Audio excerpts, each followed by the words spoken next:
The two men immediately grabbed Uncle Teddy and gave him the beating of his life, while Auntie Bella helped Terry, who was crying uncontrollably, and tried to soothe her. It wasn't long the police arrived. They put Uncle Teddy in handcuffs and took him away. At the station, he tried to deny the accusations, but Auntie Bella came prepared. She presented to the police a mobile phone which she had placed strategically in the house before she went out.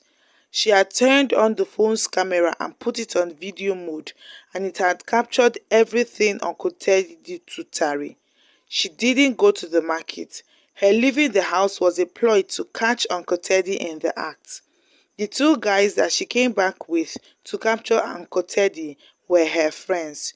She had planned everything with them, and they had called the police before making their move.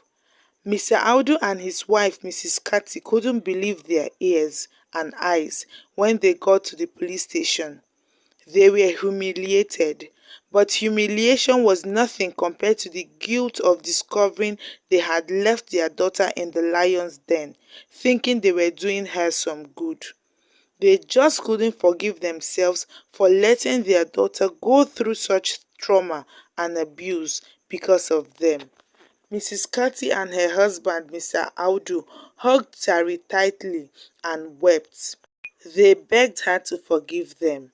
They also thanked Auntie Bella for exposing the evil teacher. Uncle Teddy was charged to court, and that was when it was discovered that he had not only abused Terry, he had done the same to a few other girls in Terry's school, but none of them had spoken up until then. Fear had tied their tongues like ropes. He was sentenced to 20 years imprisonment, and his teaching license was revoked. Terry's parents became more involved in her studies.